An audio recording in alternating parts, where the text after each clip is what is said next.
Man, if you have ever run a business without documented systems and processes, um, you are definitely not experiencing, or you're really not living if you haven't ever gone through that. And I have gone for that. Before we met with you, Clay, we were doing that exact thing. We had all these things in our head.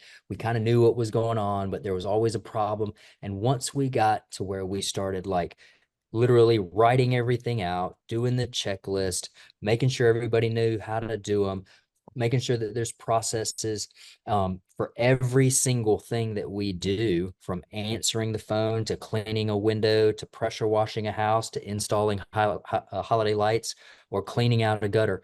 Man, once we did all that and then started utilizing those checklists in conjunction with training our employees and teaching them how their specific job was or is supposed to be done, and they're using those checklists and they're understanding what the process is, and they understand that, hey, this is what the whole system looks like and how you're just one cog in this wheel, and it's super important.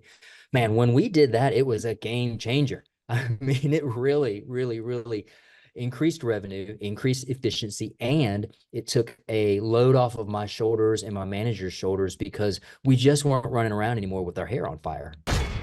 Some shows don't need a celebrity narrator to introduce the show, but this show does. In a world filled with endless opportunities, why would two men who have built 13 multi-million-dollar businesses altruistically invest 5 hours per day to teach you the best practice business systems and moves that you can use? Because they believe in you, and they have a lot of time on their hands. They started from the bottom. Now they're here. It's the Thrivetime show starring the former U.S. Small Business Administration's Entrepreneur of the Year, Clay Clark, and the entrepreneur trapped inside an optometrist's body, Dr. Robert Zuttner. 2 men, 8 kids, co-created by 2 different women, 13 multi-million-dollar businesses. We started from the bottom, now we're here. We started from the bottom and we'll show you how to get here. Started from the bottom, now we're here. We started from the bottom, now we're here. Started from the bottom, and now we're at the top, teaching you the systems to get what we got. Colton Dixon's on the hooks, I break down the books. The seeds bringing some wisdom and the good looks. As the father of 5, that's why I'm alive. So if you see my wife and kids, please tell them hi. It's the CNC up on your radio, and now 3, 2, 1, here we go. We started from the bottom, now we're here. We started from the bottom and we'll show you how to get here. Started from the bottom, now we're here. We started from the bottom, now we're here. Ladies and gentlemen, we are interviewing one of my favorite authors and one of the most successful business and leadership authors on the planet. Jason Jennings began his career as a radio and television reporter and became the youngest radio station group owner in the country. Later, he founded Jennings, McLaughlin and Company, and a powerful consulting firm that really became one of the world's largest media consulting businesses. His books have been seen on the Wall Street Journal bestsellers list, the New York Times bestsellers list, USA Today bestsellers list. That's like all the lists. He's on all the lists. Mr. Jason Jennings, welcome on to the show, sir. How are you? Clay, it is great to be with you, and I'm doing really well because I've been doing a bit of snooping around, and I just told your associate that I've done hundreds of radio shows and hundreds of podcasts, and these are the best questions I've ever seen in my life. I appreciate that. Now, I want to ask you this here. Where is home for you these days? Where do you live? So I'm originally from the Midwest, and you have to know that I am really a Midwesterner at heart. But for the past 30 years, myself and the family have lived in a beautiful little bayside village called Tebow. I'm actually looking out of my home office windows, and I'm looking at the Golden Gate Bridge and the skyline of San Francisco and the San Francisco Bay. Wow. Well, I'll tell you what, we're looking here out the back of Camp Clark and Chicken Palace Studios in beautiful Tulsa, Oklahoma, where we have 17 acres, 40-something plus chickens. We have cats. I live behind a wall. It's the Camp Clark and Chicken Palace experience, and I know that it's a big tourism desire of your heart to come to Tulsa, and if you ever come, I'd love to give you a tour my friend. So I have actually been to Tulsa, and I know that Tulsa has more Art Deco architecture than any other American city, and I've actually walked the streets and inspected the Art Deco architecture. now, a fun factoid for you about the Art Deco architecture is years ago, a man by the name of Maurice Canbar, who lives in San Francisco by you, who Yes. invented Sky Vodka, bought 1/3 of downtown Tulsa. And he hired me to market all the property, 90% of which was Art Deco. So I walked the Phil Cade Tower, I walked all these buildings in downtown Tulsa, and they are truly a sight to behold, much like your book, Hit the Ground Running, which is absolutely a sight to behold. This book, Jason, was introduced to me by my partner, Jonathan Barnett. He's the founder of OxyFresh, where we now have over 400 locations all around the country. And he said, Clay, I was at the conference, and this guy was talking about you got to read Hit the Ground Running. They're teaching from the book. And so I just, like I do with every book I read, I'm reading the book, I'm highlighting, I'm taking notes, and I started realizing, man, this guy has done deep dive research, case studies. This book is so actionable. It's so practical. Jason, where did you first get the inspiration to write Hit the Ground Running? Well, I'll tell you what. I am not the brightest bulb on the string. I never have a muse on my shoulder. So all of my books, the subjects for all of my books, have come through carefully listening to other people. And so I generally do 60 to 80 speeches a year around the world. But what most people don't know is that for every one of those speeches, I interview at least 10 executives with the company, and I require an hour-long conversation with the CEO. And I'm not sure if it's because I'm a good listener, or if they can really tell that I am empathetic to what they're doing and the challenges they face. But very often, I'll be 5 or 10 minutes into a conversation with the CEO, and they'll say, hold on a second, let me get up and close my door. And they come back, and then they spill the beans, and they say, let me tell you how the cow ate the cabbage. And I can't begin, we don't have a school or a university that trains CEOs. So most people end up in the position of CEO, and they don't have all the answers, but they know they're expected to have all the answers. And so one day I started thinking, wouldn't it be great to identify and research and study those CEOs who have created the greatest amount of economic value in their first 3 years on the job? And so then it becomes a huge research task. You run the names of every one of the publicly traded companies in America and a lot of privately traded companies where financial information is available, and you come up with a short list, and then you get rid of the bad actors and the people who've received hundreds of millions of dollars in fines from the Security Exchange Commission because I don't write about bad companies. And so we finally came up with this list of companies that many people will know. Staples, for example, J.M. Smucker, Goodrich, Humana Insurance. And these were the companies where the CEOs had created the greatest amount of economic value in their first 3 years in office. On average, they had doubled revenues in 3 years, tripled earnings per share, tripled EBITDA, and doubled profit margins. They were truly outstanding people. We went in, we gained access, which is always the very hardest thing to do, but eventually we always get our man or woman. We get inside and gain access. And then we spent hours asking questions. I mean, what did you do when you first became CEO? I mean, look at what you've achieved. What are the steps that allowed you to do this? And so for a typical book, including that book, Hit the Ground Running, we generate about 100,000 pages of interview transcripts. And then myself and my research team sit down the old-fashioned way with highlight markers and go through, and we're looking for commonalities. What did all of these CEOs share in common? And then the end result is always a book. I cannot overstate how valued I felt as a reader when I bought your book. Now, just to disclose, I bought your book at the time. I want to say it was about $30 or so. And a lot of times you read a book, you get a book. I'm a voracious reader. You'll get a book, and you go through it, and you go, okay, this guy quit doing research on chapter 1. After chapter 1, this guy kind of mailed it in here. And then, and I'm a person who wants to complete every book, so I read it through. But like the last chapter or two, I'm going, just come on, get to a point. Your book is so action-packed with actionable points. And so I wanted to do was to have you kind of break down a few of the points and hit the ground running, specifically as we go into the rules. Yep. And you have rule number 1 in the book that says, don't deceive yourself. You will reap what you sow. The case study of the J.M. Smucker company story. Could you break that down for us? I can. So we had completed the financial information. We gained access to Tim and Richard Smucker, who at the time were the co-CEOs, and we were in an office that had originally been their father's office. And, I went to Sunday school as a kid. So I always knew, you're going to reap what you sow. Right. I knew that was from Galatians. I could even tell you it was from Galatians 6:7. But above the desk, there was this big sign, and I had missed part of Galatians. It said, "Be not deceived, God is not mocked."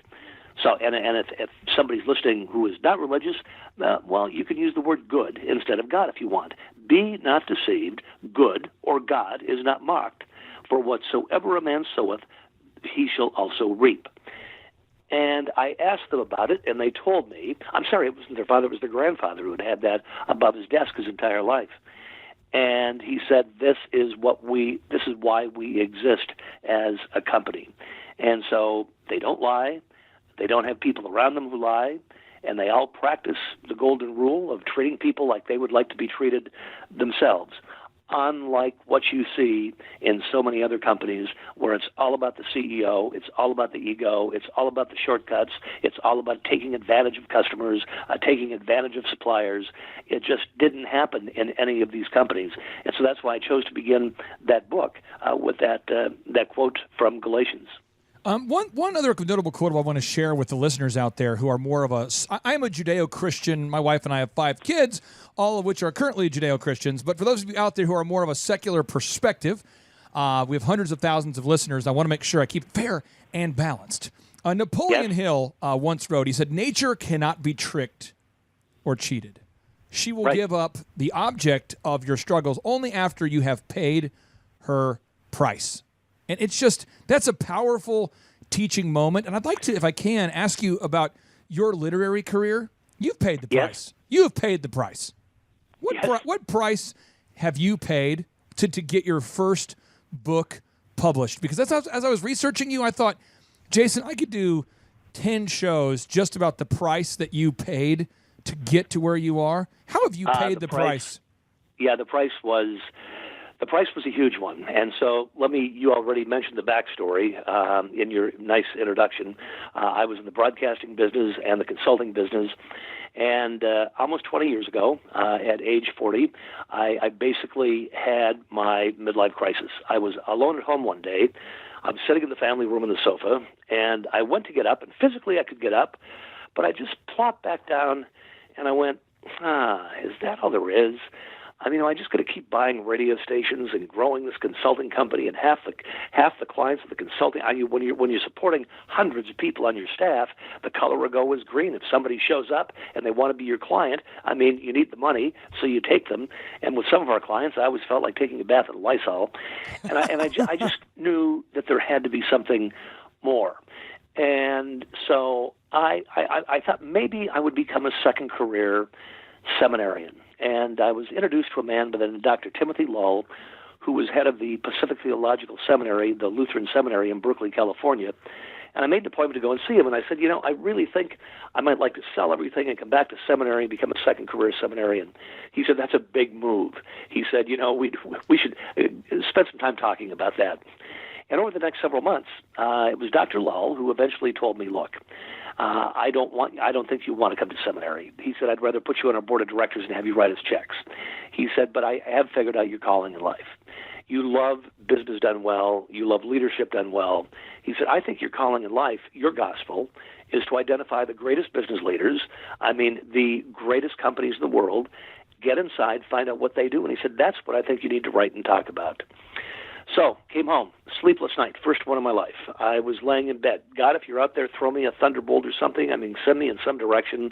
Didn't get the thunderbolt, but I woke up in the morning and figured it out. I was going to get a book contract. Now, Clay, I am somebody who's always gone through life, a high achiever. I used to say, I regret it now, I used to tell everybody that worked for me, there are reasons and results. Don't give me any reasons, just give me the results. I look back, at points in my life, I must have been a holy terror. So it was time to get a book contract.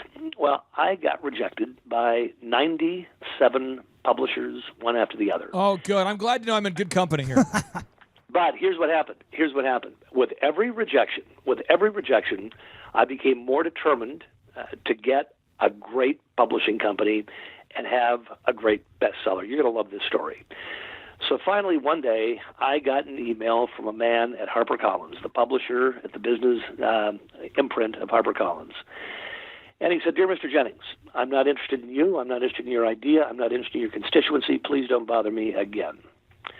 Oh. And, sometimes dramatic action is called for. I hit reply, and I went, "Dear so-and-so, you are at..." And what you don't know is that Lachlan and Rupert Murdoch are clients of mine, and they own your little publishing company. And the next time I'm with them, I'm going to tell them what a jerk they have operating HarperCollins imprint. Ooh. Within 2 minutes, what do you have to lose? Within 2 minutes, I get a reply. It said, "Dear Mr. Jennings, you sure have chutzpah. If you're ever in New York, I'll give you 10 minutes. I hit reply without even thinking. I said, "I'll be in your office tomorrow morning at 9 o'clock. So I walked into his office the next day at 9 o'clock, and I walked up to shake his hand, and he's one of those New Yorkers. He's very successful, but he's one of those New Yorkers doesn't shake hands. Oh. And I said, "Oh, you don't shake?" I said, "I'm from California. We don't shake either. We hug." And I walked up, and I gave him the biggest bro hug he had ever had in his life. I thought the guy was going to die. And to this day, he's still my publisher at Wow. Penguin Random House. But every time I see him, I say, "Stand up. It's time for the hug." The hug. So I finally got a book contract from him for a little bit of money. And that was my first book. It's not The Big That Eat the Small. It's The Fast That Eat the Slow. So now the real story that you're going to love is the book was going to be debuting in a few weeks. And I get a call from a friend of mine who's the CEO of a media company in Los Angeles. And he called me, and his name is Craig. And Craig said, "When's the book coming out?" And I said, "In a couple of weeks." He said, "You remember last year," he said, "I had some real challenges in my executive suite with my leadership team, and you came down and spent a day with us." And I said, "Yeah, I had a great time." He said, "Remember, I didn't have any budget, and you didn't send me a bill?" I said, "Well, that's what friends are for." He said, "Well, it's time for payback." He said, "Put together a little radio commercial for your new book, send it down, and we're going to give you $1 million worth of free advertising." Whoa. Clay, I was in Omaha, Nebraska on the day the book came out and the radio campaign debuted. And the book shot to number one. It became the number one book in America. Not the number one business book, but the number one book in America. And it really stayed there as long as the radio campaign ran. And people were running into bookstores. They couldn't even say the title. I mean, do you have the book? It's not the fat that eat the skinny. It's the skinny that eat the fat. I mean, they didn't even have the title right. I mean, but so powerful was the advertising. And, of course, what gives you permission to write your second book is the success of your first book, and what gives you permission to write your third book is the success of your second book. I mean, publishers are only interested in your success. And so that's how the whole thing began. But there was a lot of rejection along the way. I think there's somebody out there listening who you just spoke into their life in a profound way. There's somebody out there who's been getting a ton of rejection. I know I have fought through that rejection, and if you're out there and you're just feeling like you're feeling overwhelmed by the rejections, just understand that you can view them as learning opportunities and stepping stones. And all of the great stories, all of the Jason Jennings of the world, they all have their character built as a result of being promoted through these problems. And Jason, you have really developed a thick skin throughout your career, from what I can tell, which is what has allowed you to get in and interview the top leaders at companies like Staples. These Fortune 500 companies. You're able to somehow get into the companies and reach these CEOs when nobody else can. Well, and let me tell you about that. It's not that I have a thick skin. I'm the biggest softy you'll ever meet in your life. I believe that to be fully functioning, compassionate human beings, we always have to allow our head to meet the heart. And if I'm guilty of anything, sometimes I allow myself to be led more by my heart than anything else. However, I do know that I don't know where I heard this many years ago, but everybody else gives up. I mean, everybody wants to write a book. Most people give up. Everybody wants to be worth millions of dollars. I mean, most people give up. And so, I'm always going to be the last man standing. And I'm not going to tell you that it's easy to gain access to these companies. It's hard. And once I had a couple of big successful books, I thought gaining access would be easier. It just got harder. because they knew that somebody actually was going to read the book. And it's all the well-intended gatekeepers, who are trying to keep you out. And so we just never give up. We'll reach out to board members. We'll reach out to big customers. We will threaten to run ads in newspapers and write about them with people who don't want to be identified. I'll do anything. But ultimately, we get inside, and within 5 minutes, we know we love each other. And they spew, and they tell me everything. So rule number 4 in your book, Hit the Ground Running. You're sitting down with the leaders at Staples, and you came up with this rule number 4, which is find, keep, and grow the right people. Please share with us what this rule is all about. Okay. So at the end of the day, you only have one competitive advantage as an organization, any organization, and that is your culture. Because whatever you make, sell, produce, supply, someday somebody's going to do it better, faster, cheaper. They can steal your advertising. They can steal your people. They can steal everything you've got. So the only thing any organization has of any value is culture, and that is built around people. And, most of the Gallup studies show that 76% of all employees in America today are not only not engaged, they're actively disengaged from their jobs. So, Ron Sargent, the CEO of Staples. Now, I just told you how hard it is to get into some companies. I called Staples. I said, Ron Sargent's office, please. And the next thing you know, this guy's picking up the phone saying, hello, this is Ron Sargent. And I said, you answer your own telephone? And he said, well, of course, if I'm in the office. He said, most of my time I'm in the stores, but if I'm in the office, why wouldn't I answer my own phone? And that's how I struck up my relationship with him. And to him, it was all about that the number one responsibility of the person in charge is to find, which is attract, which is to keep, and to grow the right people. And his rules are very, very simple. Always make sure you hire the right person. Never fill a spot with a body. Never do it because it's going to blow up on you. Number 2, promote from within. Number 3, give people new challenges and move them around. Have a program to identify the superstars. Make everyone an owner. Constantly communicate with everybody, everything, or they're going to think that nothing is happening. And you never want your people to think that nothing is happening, and look like your customers and be as diverse as your customers. And those are his rules, Ron Sargent's rules, for people, which ultimately allow you to build a culture. I want to ask you this. This is the way our organization is structured. We coach with a maximum of 160 clients at any given time. Right. And I would say the average revenue, Jason, is somewhere between $1 million and $20 million a year is our average client of revenue. And a lot of times people will say, I hired somebody, I've communicated with everybody, they've been on my team for about 2 years or 3 years, and they've kind of like been promoted to a level of incompetence where they were really good as an assistant manager, let's say. But as a manager, they're overwhelmed. They were a good person in this particular position, and they still have great character. They just are overwhelmed there. What would you say to the small business owners out there who have a team of 50 employees or less, and they've found a good person, they've been on the team for a long time, and they've accidentally promoted somebody to a level of incompetence? Well, what I can tell you is this. I think that everybody in the world has a great BS meter, which means everybody knows everything. So if the owner of the company is unhappy with the performance of a person or thinks that they probably got promoted to a position they shouldn't be in, there's somebody else that knows that as well, and it's that person. That person knows it. Nobody is that delusional. So if the boss thinks it, so does the person think it.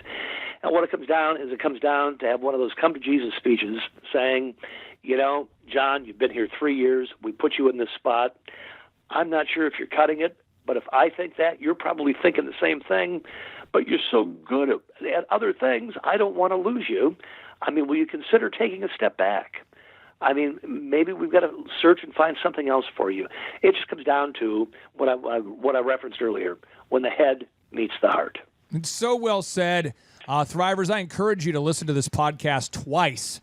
Underline it. We have all the show notes. Every show is transcribed. That is such powerful language, Chup. That is, so many business owners struggle to have that conversation in the way that Jason just said that so artfully. Yeah. He really demystified that for a lot of people. And I can't tell you how many times I've seen or experienced in my past life with the concrete company of not having those conversations out of the anxiety or whatever. And when you just lay it out like Jason just did, it's just a matter of fact. Here's the problem. Let's fix it. It makes it a lot easier. Now, Jason, it does. In fact, in my book, and I don't want to go off script, but in my book, sure, yeah. The Reinventors, there's a chapter about communication, and the big thing about communication is this: companies, big companies, small companies, all size companies, are spending more and more money that's ever been spent on communication. The problem is all the communication is top down. Everybody is overwhelmed with so much communication from a company, the company they work for, they don't even know how to deal with it. So we kind of turn it upside down in my book, The Reinventors, and we talk about bottoms-up communication. And that is the responsibility of every boss to sit down with Mary or to sit down with Jack and say, you know, Mary, the reason I wanted to spend some time with you today is because I really think you've got some great talents. And I really want to be a great leader for you. But I'm not going to be able to be a great leader for you unless I know a little bit more about you. So today, what I want to talk is about, I want to talk about you. I want to talk about your dreams, your hopes, your wants, your aspirations, what you ultimately want to achieve. And when you have that kind of a tell me conversation with people, you will then know how to lead and grow and develop people. Too many bosses, too many owners fail to take the time to have that conversation. That's the first conversation that anybody should have with an employee. You know, the bottoms-up conversation, Chup, last Thursday in our office, John sits down with employees and goes over their goals. Yeah. And several of the young ladies who work with us, mostly the ladies at this time, they had said, we have a staff of, there's close to 100-something people between the different businesses. And the ladies were saying they wanted to get in great shape. And so we were able to kind of reorganize the schedules. They can go to workout classes together. Yep. And it's a logistical thing. And I guarantee you, the people I've seen that have already started this program a few months ago, I'm not a fitness expert, nor am I trying to get into their personal business. But when you ask somebody, what are your goals? They say, well, apart from work or at work, my number one thing is I want to get in shape, and I'm struggling to find the time to do that. So by just reorganizing their schedule and blocking out time to go to a local gym and then actually paying for the gym, Chup, there's a new enthusiasm with certain folks in the office. And it's exciting to see that. I cannot hammer home the importance of that bottoms-up mentality more. It really, really does. It really does. And then what happens is on an ongoing basis, then you have to be sufficiently interested for the follow-up. So, Mary, how's it going in the gym? How's it going? Are you getting stronger? Are you working core? What did you do today? It just shows an interest. I think that, Jason, that's one of the things that we teach all of our clients is to understand that as you scale and begin to duplicate yourself, you have to have the mindset that management is mentorship. You can't just expect people to have the same mindset as you, and that's exactly what you're talking about. Now, rule number 7 from this book, Simplify Everything. It's just, there's so many good things in this book. This is the Aladdin Mills story, and it blew my mind at the time I read it, and as I was preparing to interview you again, I'm going through my book, and I'm going, oh, this is blowing my mind again. 2 exploding moments there. How's that even possible? What caused me, our marketing agency, it's called Make Your Life Epic. It's one of the largest, if not the largest, in Oklahoma.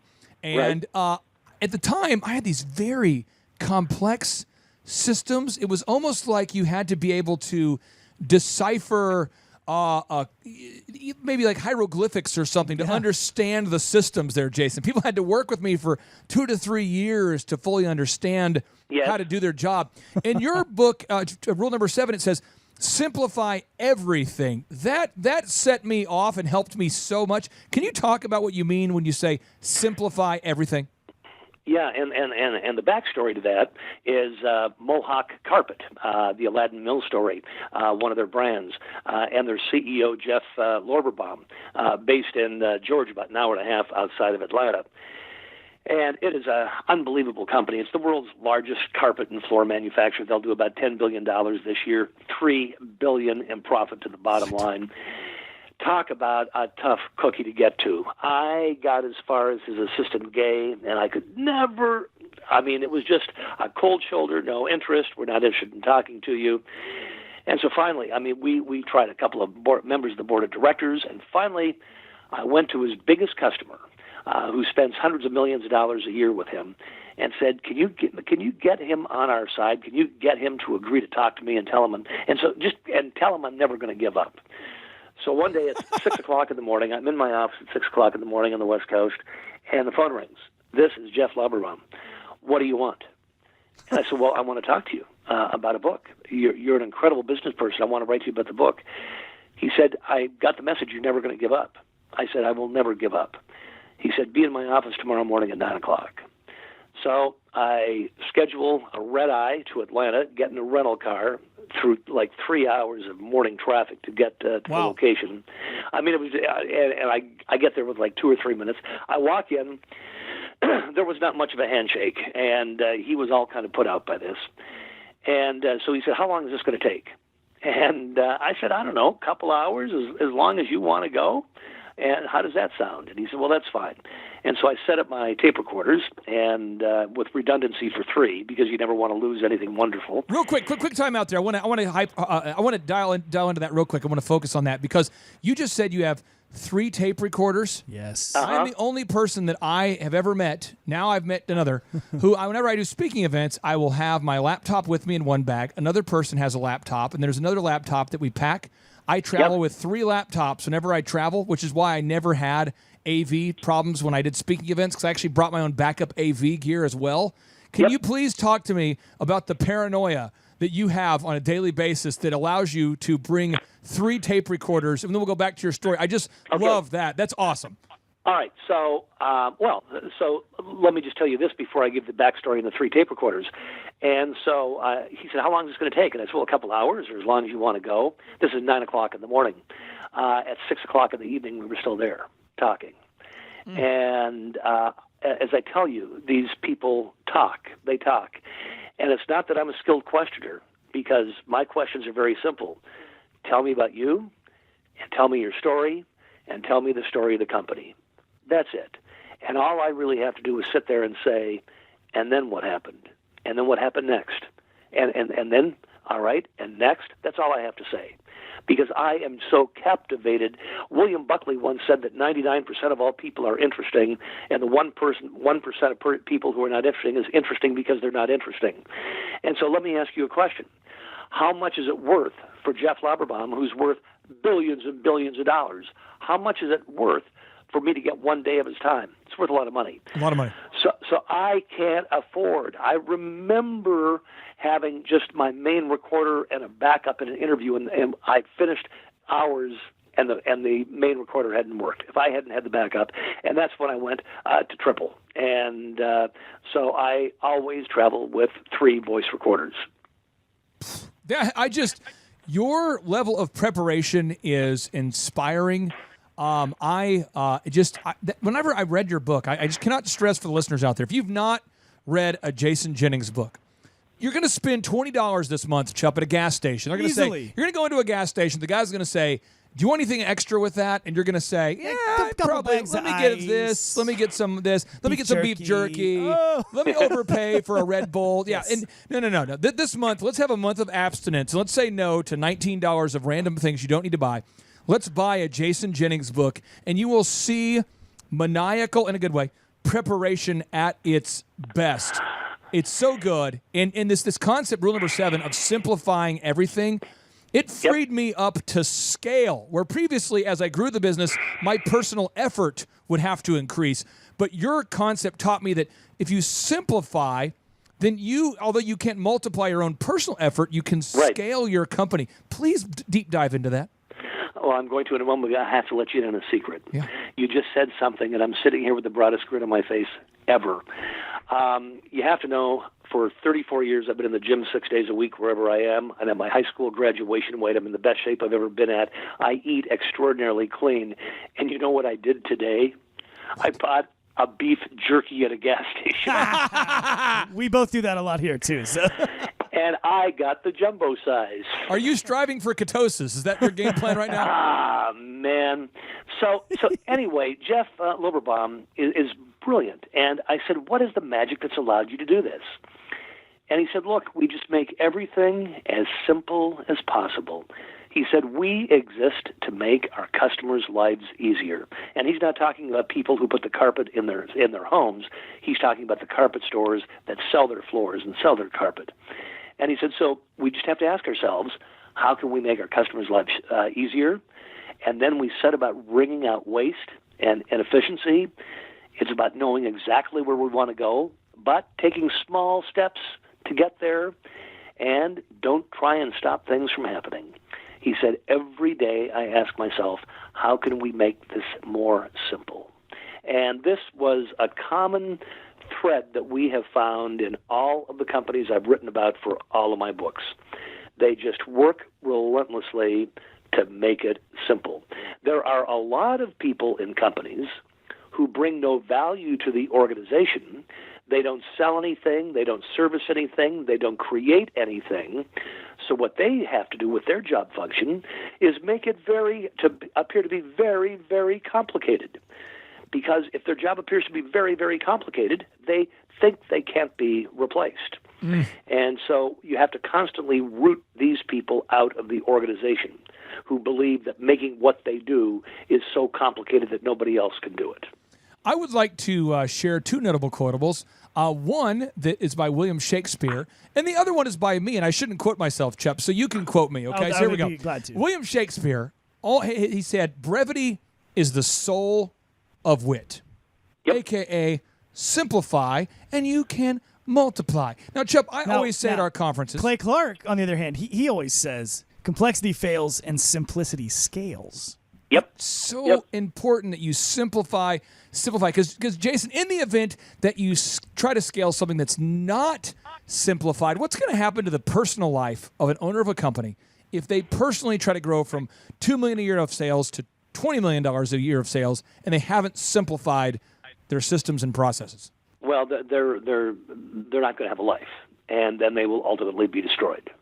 You know what? I have the Jason Jennings sound effect for encouraging you to simplify.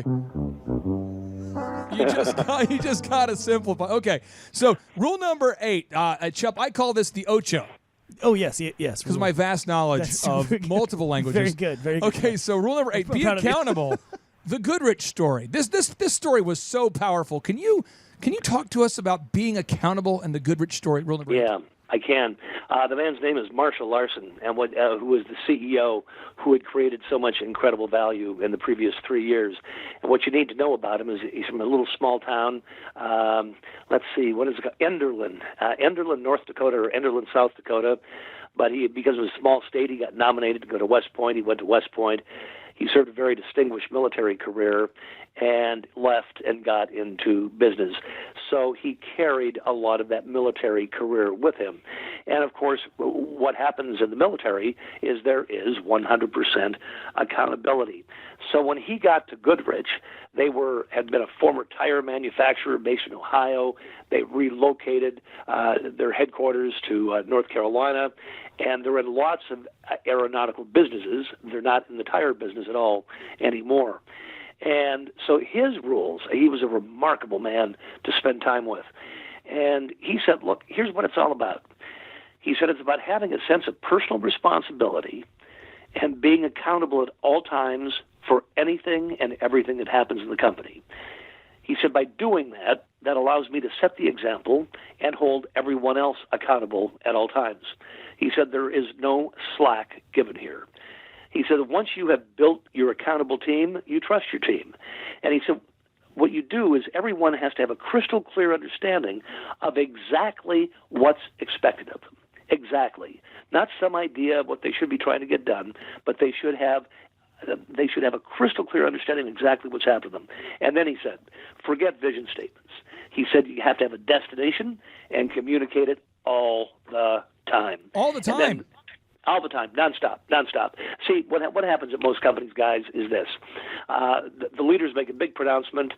They send out the memo. They hang up a couple of posters on the wall. And they just assume that everybody got it, everybody understood, and everybody's going to live it.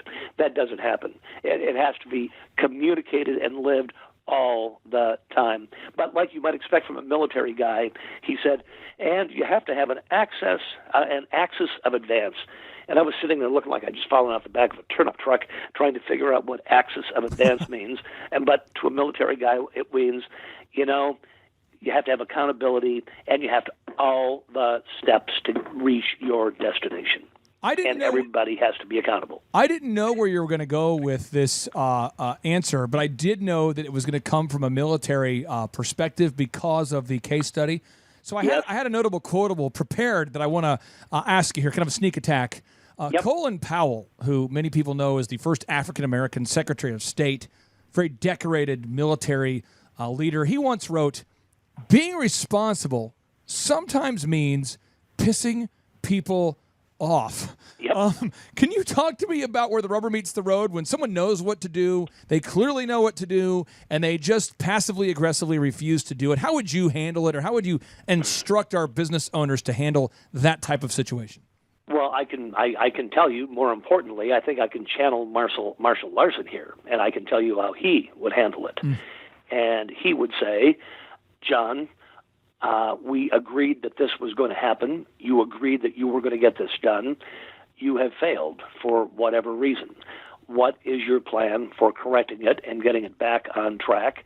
Let's discuss that, because other parts of the organization are counting on you to get this done. And if you don't get it done, it's going to slow them down and adversely affect their performance. So let's try to figure out what you're going to do to correct it, and know that it has to be corrected. And you don't need to say any more, because the implication is clear." Jack Welch, the former CEO of GE, who grew the company by 4,000% during his tenure, he once wrote, he says, "Good business leaders create a vision, articulate the vision, passionately own the vision, and relentlessly drive it to completion." He said relentlessly, which is what you were talking about earlier. You just have to talk about it till you're just almost sick of it, don't you? I mean, you have to obsess about over and over and over articulating the same thing to get it done. Over and over and over again. Rinse and repeat. Do you, as an author, do you have like a mantra that you repeat over and over and over as you go from best-selling book number 1, best-selling book number 2, best-selling book number 3? Do you have like a mantra that keeps you, that you have kind of your own, because you're an author, so it's weird because you're self-employed, you lead a team, but you're the head of the team. There's probably not a whole lot of pressure from other forces to compel you to write the next book, and you have to get yourself all fired up and articulate the vision to yourself and hold yourself accountable. How do you do it with yourself? I can tell you exactly what I do, and it happened when the first book was just about complete. Excuse me, and I was about to send the manuscript in, and I will be the first to admit that book was all about me. I was so proud that I was going to have a book. I was so proud that I had a contract with a huge publisher. I was so proud of this. It was all about me, which is not a good place to be in your life. And finally, I had a revelation. This is the day before the manuscript went in. And it was, this is not about me. This book is going to be around a lot longer. This book has to be more about others, than about my little world. And so in every book that I work on, every piece of research I do is coming from the place of, how can I help somebody become better? Will this book fulfill the promise of the title of the book? I am driven, and what allows me to keep my finger on the pulse is every day I get about 100 emails from people who have read books and listened to speeches. And since day one, I respond to every single one of them. It might only be 1 or 2 sentences, but I don't have an assistant write them for me. I write every one. And I will tell you both that there's never been a morning that I don't sit here, because I'm of Scandinavian heritage. Unfortunately, my kidneys are close to my eyes. There's never been a morning that I sit here answering these emails where I don't tear up once or twice. Yeah. Because when somebody sends you an email and says, I'm a dry cleaner in Utah, we were almost bankrupt, today we have 9 locations, and it's because of you and your book Less is More, or you and your book Think Big, Act Small. And I just sit here and get moist-eyed. And that couple wanted to travel to Chicago to a speech I was giving just for 1 minute to shake my hand. They didn't even care about attending the conference. They just wanted to shake my hand. That's awesome. And So it's not so much a mantra as it's just knowing the powerful responsibility that I have. That right there is Thrive Nation. That is a powerful question I would ask you rhetorically today is, what is your big mission? What is your big goal? Why are you doing what you do? Now, rule number 9 from Hit the Ground Running is the importance of cultivating a fierce sense of urgency. Cultivating a fierce sense of urgency. Mr. Jason, can you break that down for us? Well, I can. I mean, it's basically, I suppose, in some respects, biblically inspired. I'm also of a Judeo-Christian heritage and background. But I remember when Jesus challenged these people, follow me. And somebody said, well, I got to go home and bury my father. He said, let the dead bury the dead. If you're coming, just come along now. Well, I've got to go back and take care of my family first. Hey, come with me first. And so urgency was important then, and urgency is important now. And there's just no room for complacency in any company today. And so Keith Ratty comes to mind from Questar. He was just another fabulous character in the book. And he said, look, you have to set out to win and get things done quickly and surround yourself with others who feel the same way. He said, nobody else can cut it. There's no place for anybody else here. We're all setting out to win, getting things done quickly, and surround yourself with others who feel the same way. He said, we have a no-spin policy on everything. We are focused, and we get rid of businesses that we have no experience in. We root out any sense of entitlement or complacency. And that entitlement and complacency creep is ripe in lots of companies. Then he said, we do postmortems on everything that works and that doesn't work. We ask dumb questions. We stay humble. And he said, then when you can no longer do those things, leave, because you've lost your sense of urgency.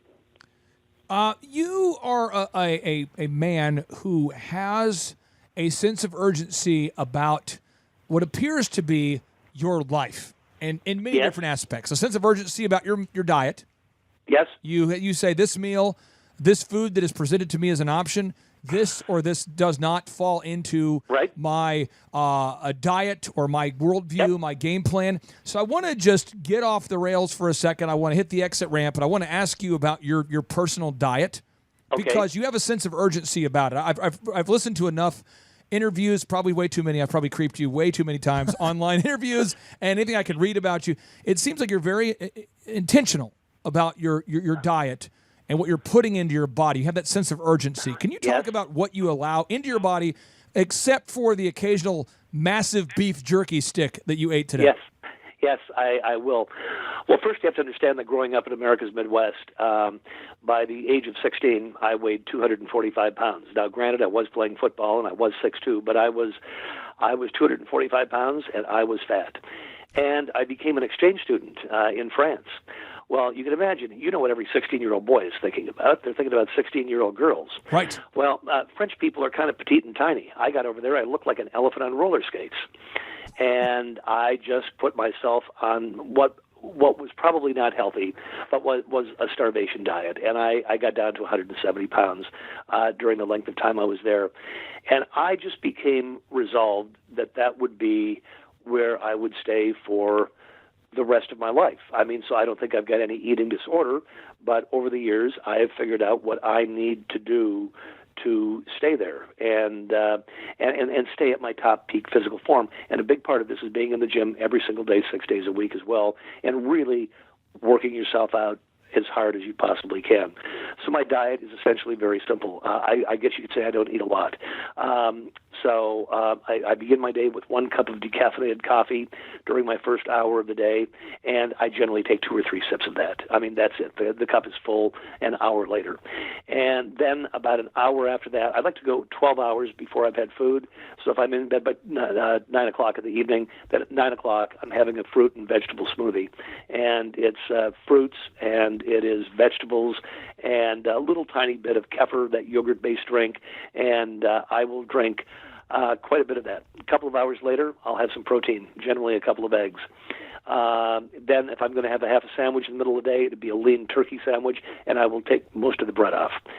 And then in the evening, I'm going to have a piece of protein, and a good piece of protein. Could be as good as a couple small lamb chops and a vegetable and a salad. And that's it. And the only exception is, other than the beef jerky today, I have no idea how that even happened. Premonition. We just Probably once a month, I will allow myself to go to Woody's Yogurt and have a scoop of ice cream with a little bit of chocolate sauce on top. That's it.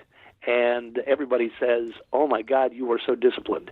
It's got nothing to do with discipline in my life. Going to the gym 6 days a week has nothing to do with discipline. My diet has nothing to do with discipline. Playing my viola has nothing to do with discipline. It has everything to do with a lack of discipline, because I'm afraid if I stopped, I would never start again. It's that simple. So you play the viola. I'd read that you were good at that. Are you very, very good? Have you played this for years or? Well, no. So when I was a kid, I wanted to play a stringed instrument, and my father very simply said, "No GD kid of mine is going to GD play a GD instrument. You're playing football, you're playing basketball, you're running track. None of this tennis crap out of it, because that's for sissies." And so I, from the earliest age, wanted to play a stringed instrument. And so 12 years ago, I went online, posted an ad that I was looking for a teacher, and several people applied. And I interviewed one young guy who is now like the son I never had, Zamil Zadik, played with the San Francisco Symphony. He is brilliant. And he came in his first meeting at the house, he looked up. I thought I wanted to play violin. And he took a look up at me. He's a smaller guy. And he said, "Oh, my God, you don't want a violin, you want a viola." And he said, "It's your lucky day. I just happen to have one in my car." And he said, so he went and got it. He brought it in. I picked it up. And he said, "Now, I only work with serious students." He said, "How serious are you going to be?" And I said, "Well, I travel a lot." He said, "Well, how many days a year?" I said, "I don't know, 120, 130 days a year." He said, "Well, how many lessons are you going to have?" I said, "Every day that I'm not on the road, other than Sundays, I want a lesson." And he said, "Well, how many would that be a year?" I said, "I don't know, a couple hundred probably." And his eyes went ka-ching, ka-ching, ka-ching, ka-ching, ka-ching. And we went to work, and that's 12 years ago. And I'm pretty good. Yes, I do want to be modest. I absolutely love it. Well, you can't say this about you, but I can say this about you. I can say that if your career as an author of multiple best-selling books doesn't work out, if your next book really doesn't go very well, you could be a male model. Oh, okay. All right. You are looking good there. You're looking good. I mean, I'm serious. You are eating clean, my friend. 6'2", 170. Woof. I put it on the show notes. I put down your recommended diet before we get back into all this business stuff. I know we have a lot of listeners out there that want to know. Well, I'll tell you this. The only one that would want me to be a model for them would be the AARP, my friends. Okay. All right. So now you recently released an updated copy of your best-selling book, Think Big, Act Small. For the listeners out there who are not familiar with this book, where did you first get the inspiration to write that book originally? Okay. So as I said, I don't have a lot of inspiration in my life. Stuff just normally doesn't occur to me. I wish I had a muse that showed up and jumped at my shoulder. It doesn't happen that way. So it's always from these hundreds of conversations that I have. And one day I was talking to a CEO. I was going to be doing a speech for his company. And we were talking about one of my books. And he said, "Well, I liked your book." He said, "I don't read many business books." And I said, "Well, why not?" He said, "Because most of them are just filled with vegetables." He said, "They're written by academics, who've never done it." And he was kind of down on business books. And he said, "You know what I would like to know?" He said, every company somebody writes about, they say it's one of the best companies in the United States. He said, "I would really like to know who are the best companies in the United States." So I thought, geez, I would too. And so that's where these ideas come from. And because I knew at the time the companies that we hear about all the time are not necessarily the best companies. It's that they've got more promotion going for them, more public relations going for them. Their ego, the CEO's got a lot of ego and wants to be in the limelight a lot. And so at the end of the day, it's got to come down to finances. And so what we did is I hired a research team, and we evaluated every publicly traded company in America. I'm trying to remember what the total number was. I think it was like 70,000 companies that we evaluated for the book. And the first question we asked was, which of these companies have grown their revenues organically, not through acquisition? Which of these companies have grown their revenues organically, double digits for 10 years? Well, we went through thousands and thousands of companies, and we used FactSet for all of our financial research, and we came down to the fact that there were like 123 who had grown their revenues double digits every year for 10 years. Wow. And then VJ, one of my researchers, said, but that doesn't mean anything. He said, unless they were growing their profits at the same time, it means nothing. He said, of these 23, Let's see how many had grown their profits double digits every year for 10 years without a miss. And we did, and we fell to 10. And we said, surely these 10 companies who have grown their revenues organically for 10 years without a miss and grown their profits 10 years without a miss, 10% every year for 10 years without a miss, these are the finest companies in the country. And they absolutely distinguish themselves. Absolutely distinguish themselves. Great companies like SAS, the fourth largest software company in the world, O'Reilly Automotive, Petco, Medline Enterprises, Dot Foods. I mean, these are truly the great companies. What you probably do not know is that about 7 or 8 years later, after the book came out, it was still selling very strong. And my publisher came to me and said, and I was already working on another hardcover at the time, but he said, it's time to go back and update that book. And he said, so why don't you see what they've done during the past 7 or 8 years? And what we found is that every one of them had continued doubling or growing their revenues by double digits every year and growing their profits by double digits every year. So they hadn't only done it for 10 years, they'd done it for 17 or 18 years. Now, Jason, you and I are from a time, I'm 37, so you and I are from a time where people used to go out to dinner. I don't know if you remember this, but they wouldn't actually be looking down at a cell phone or a smartphone during dinner. Right. They would be making eye contact. There was a time dinosaurs were roaming the earth, and people had like a landline. Yellow pages were prevalent. And somebody had to learn how to take and organize notes when writing a book without all the software, without all the tools we now have available. So I'd like to get your approach, because you're old school and new school. What's your approach to taking and organizing notes when preparing to write a book? All right. Well, you got to remember, I began as a journalist, and I early on figured out that when you were standing as a reporter in front of somebody with a notepad in your hand and asking them questions and writing down every word that they said, they became very careful about their responses because they knew their words were being memorialized.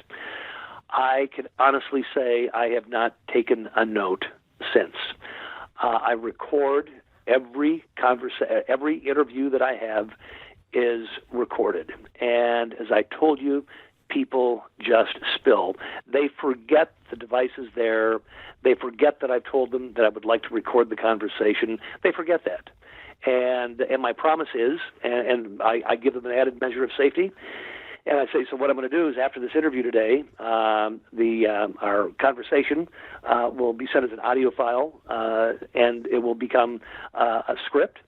And I'm going to send a copy to you via email, and you take out anything that you want that's in there that you think you overspoke or you said something wrong. Because I'm not interested in catching you. I'm not interested in writing anything bad. I'm the guy that writes about the good stuff.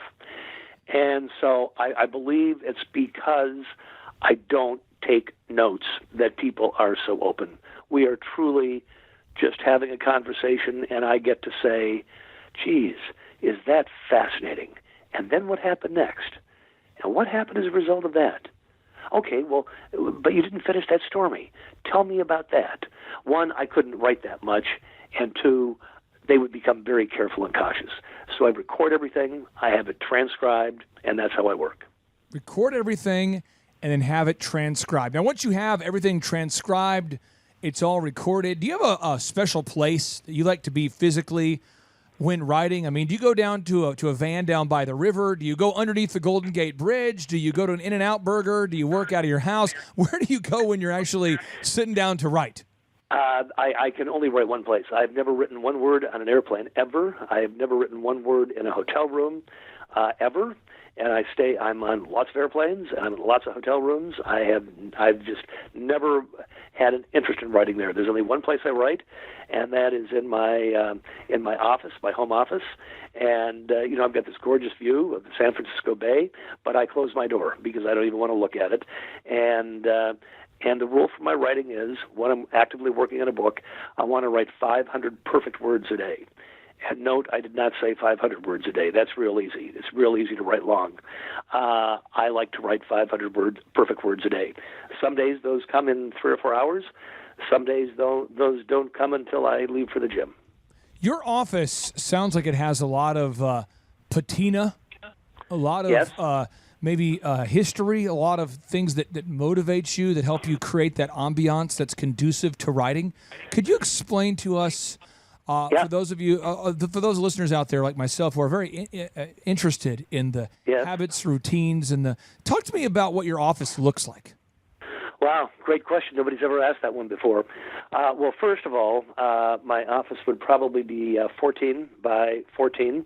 It's got a set of sliding doors out to a balcony patio, and so every time I need to just get some fresh air or just shake it off, I can walk out there and walk up and down the balcony, which looks out on the glorious hills of Northern California. Imagine that one wall is it's bookcases, built-in bookcases, floor to ceiling, and as you might guess, I'm guessing there's a couple of thousand books here, and they are all curated. So much like a library would be, my books are curated the same way.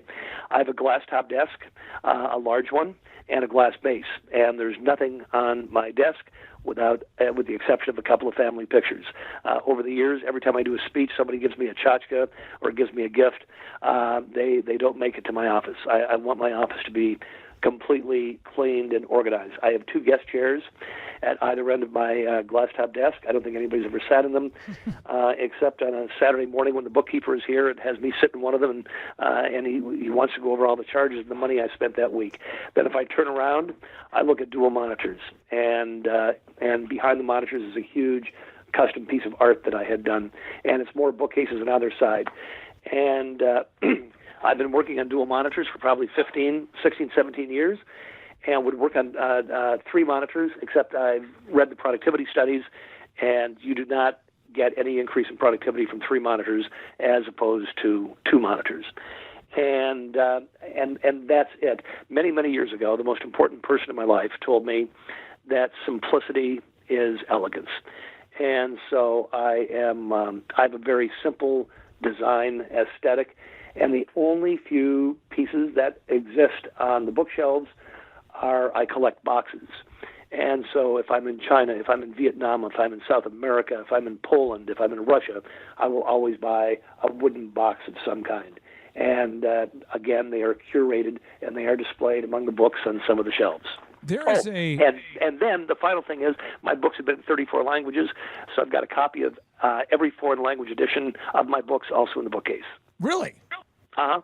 You know, Randy Pausch was a professor. He was a professor of computer science. He lived between 1960 and I believe 2008. He was a professor at Carnegie Mellon University. He wrote this book called The Last Lecture when he discovered he had terminal cancer. Him. Yeah, and he talked about the importance of having 2 monitors. I immediately went out there and bought 2 monitors. Now, all of our employees have 2 monitors, and that right there could save, Jason, somebody out there hundreds of hours or more a year. Just the ability to move data from one source to the other. That's a powerful tool. One of my monitors flickered this morning and briefly went dark, and I almost had a panic attack. And so I was on the phone with my IT concierge who jumped on via TeamViewer and fixed whatever flickering there was. But no, I really count on having my 2 monitors. Well, don't get me all nervous like that. If you get my adrenaline going, I might just send you another monitor. Okay, no, I'm fine. Okay, now you also wrote in your book, Think Big, Act Small. You write about keeping your hands dirty. I'd love for you to share what you mean by this, because so many people say, oh, keep your hands clean of this. Oh, you're the boss. You're the owner. You should keep your hands clean. What does it mean to keep your hands dirty? I'll answer that one very simply. And we first identified this one when I was writing about SAS, S-A-S, the hardware company based in Cary, North Carolina. And the CEO is Dr. Jim Goodnight, one of the most incredible leaders and characters on the planet. When they have not built, when you walk onto or drive onto the SAS campus, it feels like a university campus. It does not feel like a business park. And he actually lives on the grounds. A couple of other senior executives live on the grounds. It's filled with parks, filled with buildings, filled with schools, for the kids whose families work there, filled with fitness facilities, filled with art galleries. It's the most incredible campus I've ever been on in my life. And they basically run it like a college or university, although they have increased their revenues double digits for the past 27 years. It's a most remarkable company. Wow. And he spends, Dr. Goodnight is worth billions and billions and billions and billions of dollars. And you've probably seen him profiled in 60 Minutes. He hates paying taxes. He would rather spend the money. So if there's any perk that he can provide his employees, I mean, health care on the campus, done. Schools on the campus, done. Snacks on the campus, done. Concerts on the campus, done. I mean, he would rather spend it on his people than spend it in taxes. Now, just a neat guy. And when he gets a couple of inches of Jack Daniels on the rocks, he tells a mean story. One of the best storytellers I've ever met. But he spends half his time out talking to customers. Half his time. He wouldn't have to do that at this point in his life. 50% of his time. And all of a sudden, we kept finding it in other companies. CEOs who were spending half their time with customers, just asking customers, what else can we do for you? I mean, what else itches that we can scratch? How are we doing? What's a pain point for you that maybe we could make go away? And that's become known as the 50% rule. I'm next week going to be with 100 CEOs. Their companies do $1 billion or more a year, and we'll be talking about the 50% rule. Don't ever become so self-important with the title of CEO in an organization that you're unwilling to spend half your time with customers. Wow. That is talk about actionable there. Don't ever get so busy or so self-important that you don't spend 50% of your time listening and talking to your customers. Now, you also wrote about making short-term goals with long-term horizons. What do you mean by that? Okay, so what I would say that all of these people believe is this. Take care of this year. I mean, hit your goals, hit your objectives, get done what you said you were going to get done. Don't do it as part of a grandiose 5-year plan. When you ask somebody the question, when somebody says, well, today we're about a $500 million company, but in 5 years we want to be a $3 billion company.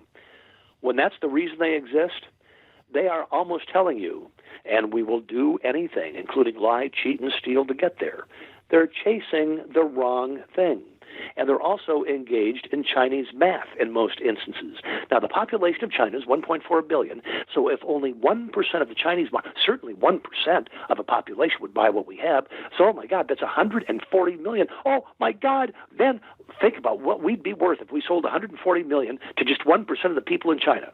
So people just fool themselves with Chinese math, with long, grandiose plans. You have to have some idea of where you want to go. You've got to have some idea what you want to be. But you know what? Every one of these companies takes care of business now. This is a powerful concept. You have to take care of business now. You can't have BS math. You just can't. Jason, there's so many people that say, gosh, my product is so good. If I could just sell to 1% of the American population. I can't tell you how many times I've heard that math, and it just doesn't work. Now, you also wrote this book that you just keep writing these mind-expanding books. I've had to duct tape my head together figuratively numerous times.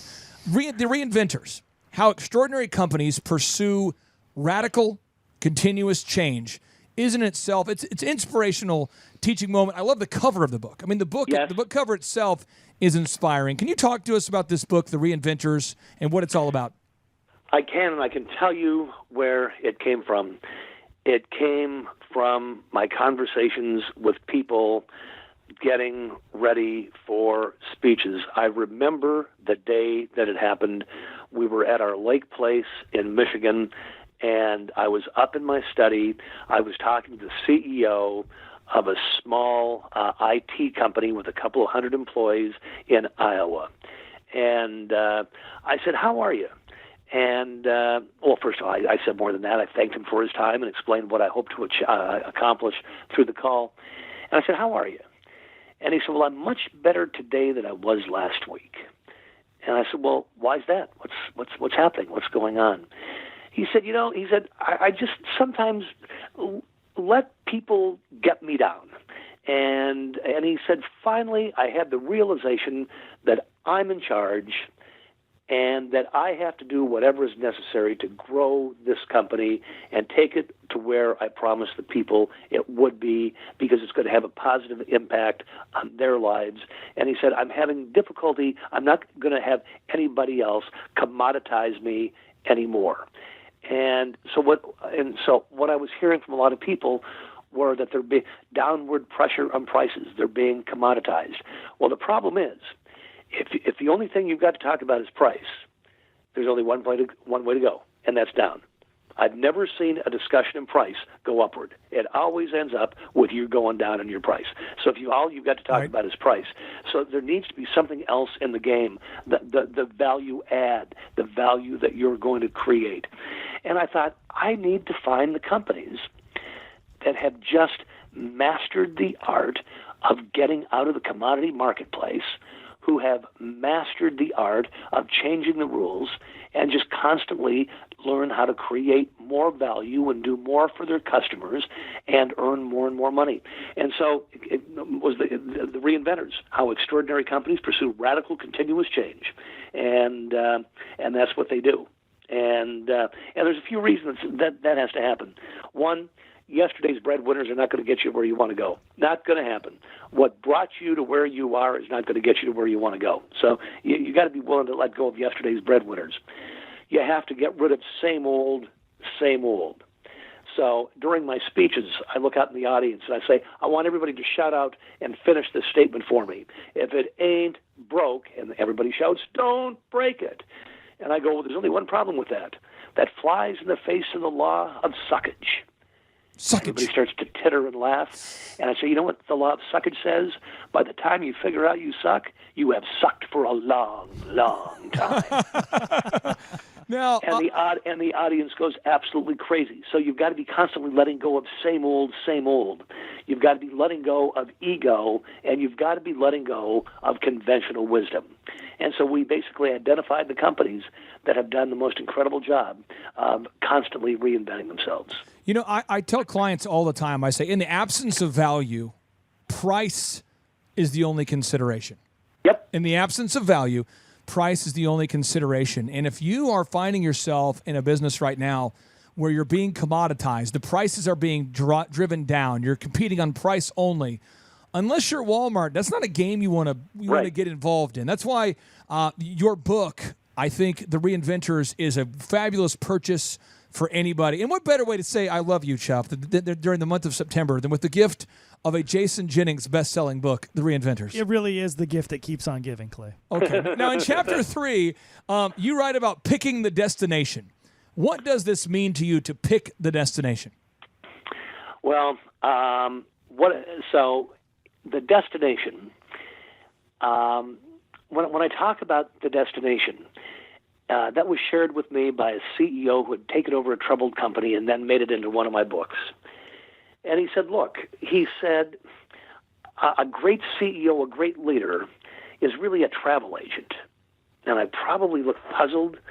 And he said, you've got to find a destination, you've got to find where you want to be, and then you've got to invite people to make an investment and come along on the same journey with you. And his name was Pat Hassey, and it was Allegheny Technologies. And what an incredible job he did turning that company around. So what is the destination is the word. And I guess as we're coming to a close, or close to a close, yeah. It's a perfect time for me to invoke the one word I haven't mentioned today, and that word is this. And it's almost the only word I use in my life and in my speeches and in my books, and that is the word purpose. The destination, is actually what your purpose is. Not what your vision statement is, forget it. Not what your mission statement is, forget it. It's what you are really trying to be, what you are really trying to become. It's where you're really trying to go. And let me give you a few quick examples. Ingvar Kamprad built the world's only global furniture brand, IKEA. An unbelievable story. So what was his vision statement? He didn't have a vision statement. What was his mission statement? He didn't have a mission statement. He said, we're not in the furniture business. He said, we exist to improve the lives of the many. He said, rich people don't shop here. We don't want rich people to shop here. We want the many to shop here, and we want to improve the lives of the many. And the only people I want to have working here are those who want to set out to improve the lives of the many. True. And at IKEA, what they do every year is they celebrate price reductions, not price increases, price reductions. I think of ComEd in Chicago, Ann Pramaggiore, one of the most incredible female CEOs I've ever met. You know, what is ComEd? It's a power distribution company. They shoot electricity through copper wires. Who in the heck wants to work for them? That's like a dinosaur industry. How did she turn around the fortunes of the company? She said, what? You think we distribute power? She said, we don't distribute electricity. She said, we power people's lives. There wouldn't be a life-saving cancer surgery going on right now if we didn't power people's lives. Kids would not be playing soccer games and football games at night if we didn't power people's lives. People would die of heat stroke in the summer if we didn't power people's lives. People would freeze in the winter if we didn't power people's lives. And she reversed the fortune of the company immediately. O'Reilly Automotive, the only company I've ever known to have increased the revenues double digits for 59 out of 60 years. Wow.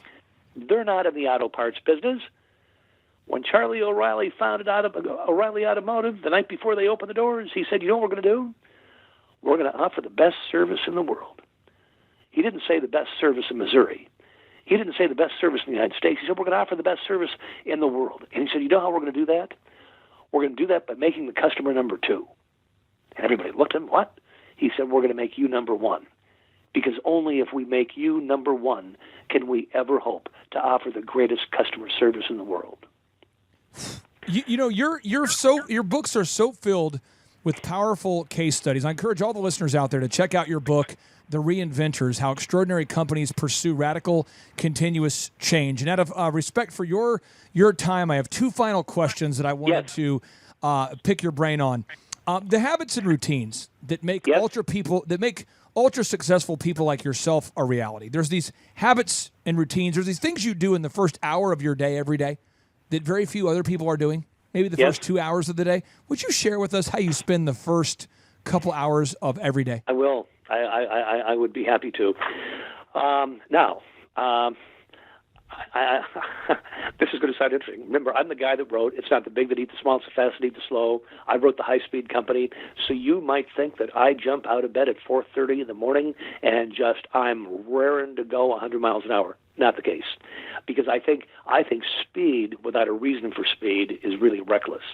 So let me tell you, I'm up every morning at about 4:30. The first hour is for me. Why did I make it 4:30? Because nobody else is awake. Nobody's going to bother me. That time belongs to me. Okay. And so what I spend that hour doing is so I make my cup of decaf and take 2 sips, as I told you earlier. That's it. I don't even like the taste, but it's something warm.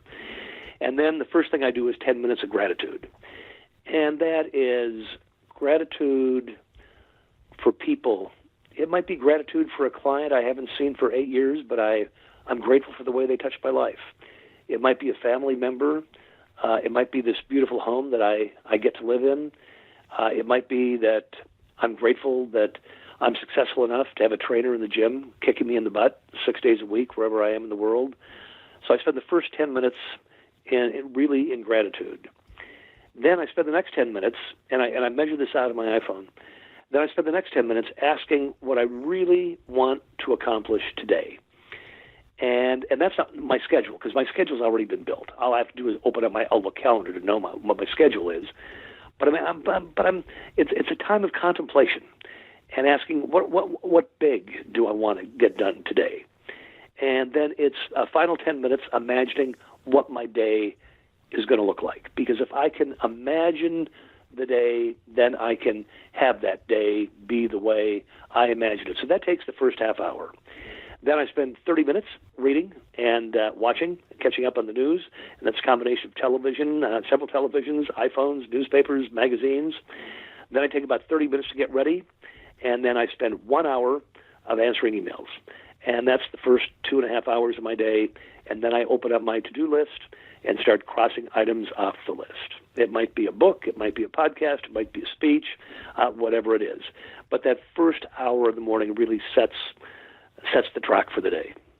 Thrivers, listen to this part of the podcast numerous times. People that can design the life they want to live. It's amazing the productivity improvement you can have, because anything that does not get scheduled just doesn't get done. And I love your intentionality, just the purposefulness of how you plan your day. Jason, for anybody out there who would like to buy your books or find out more about you, I know everybody can pick them up on Amazon. Everybody knows how Google works, but where would you direct people to? What's the one point of contact where you would most like people to find out more about you and the books that you've put together over the years? I guess the first point of contact would probably be my website. It's just jason-jennings.com, and that dash is like a hyphen, jason-jennings.com. That's the website. And there's a big section, all of my books. It tells you briefly a little bit. We don't sell books on my website, so this is not a pitch to sell books. It'll actually be a two-step process. But if you want to find out about them, go to the website. The story of all the books are there.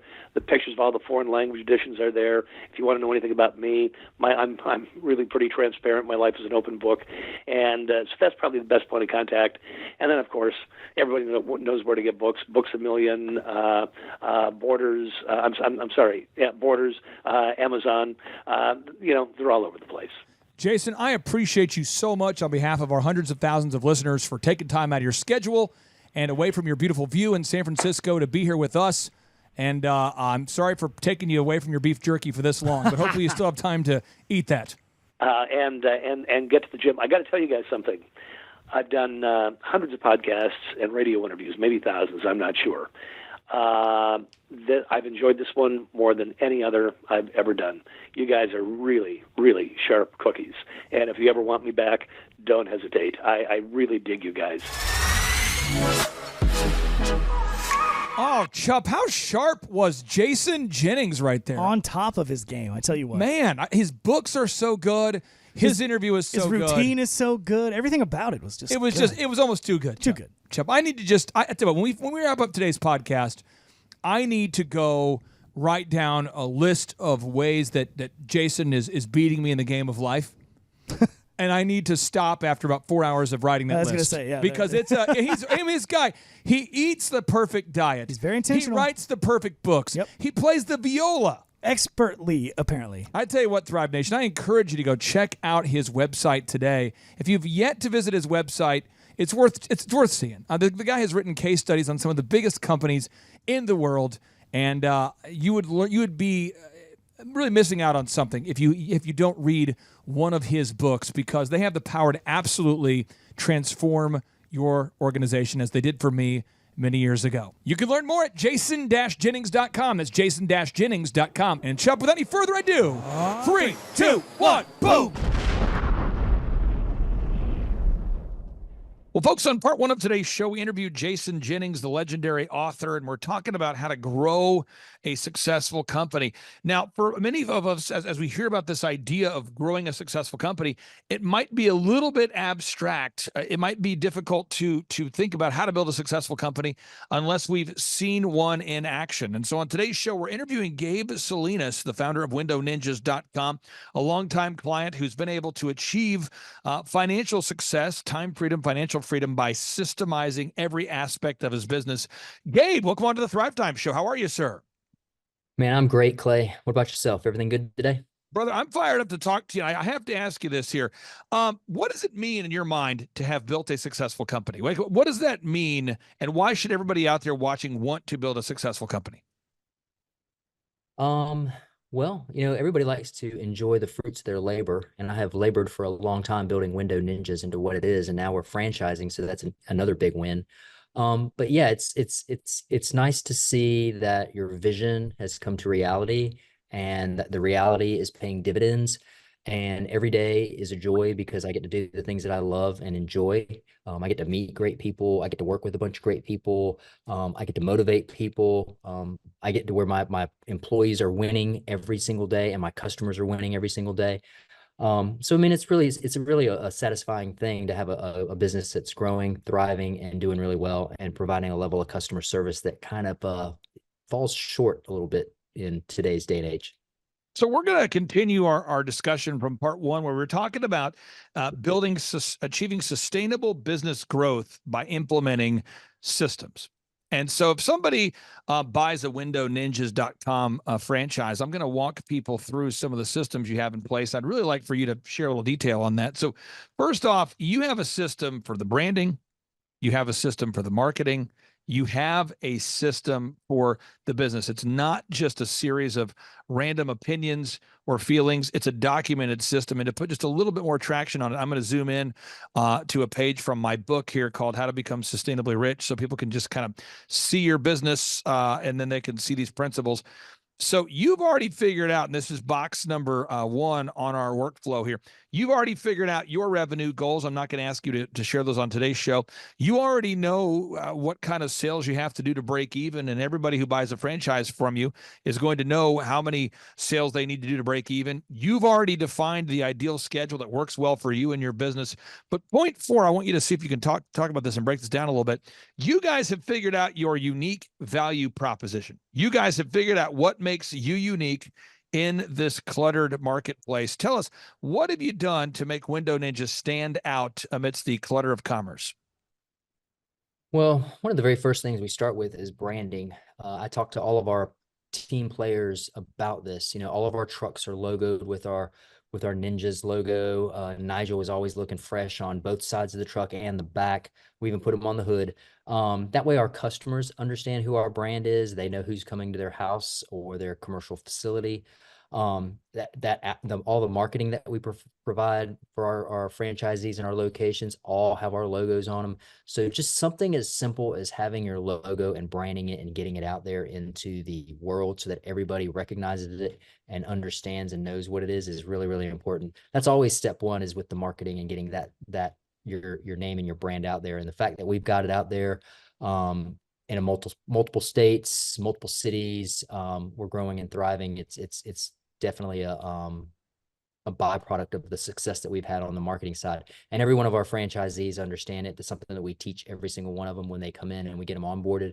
We tell them about the branding, how it's important. All of our service technicians arrive in a company logoed vehicle. They also arrive in full uniform. So that way that branding continues on throughout the whole experience that the customer gets to receive. Even from that thank you call at the after the service is completed, our call center agents will do a great job of calling that customer just to say thanks and just to make sure that they again are continually branding our image and that likeness with that client.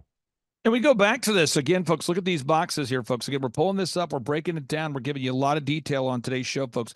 A lot of detail joined with an entrepreneur that's actually done it. So once you have your unique value proposition nailed down, you have to nail down your branding.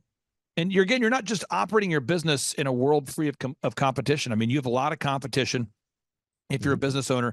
And that's one of the values of buying a franchise, is there's already proven turnkey systems and processes in place. So let's talk about the branding for a second here. The branding, again, that's the website, that's the print pieces, that's the business card, that's the auto wrap. If somebody buys a franchise from windowninjas.com, what kind of branding do they start out with? Well, I mean, right off the bat, they're getting everything from logo T-shirts. The area managers and the franchisees owners, they get specific like polos, specific brand that we wear. They're logoed up. And every single thing that we put in front of a client is going to be branded with our image and our likeness, like I talked about earlier.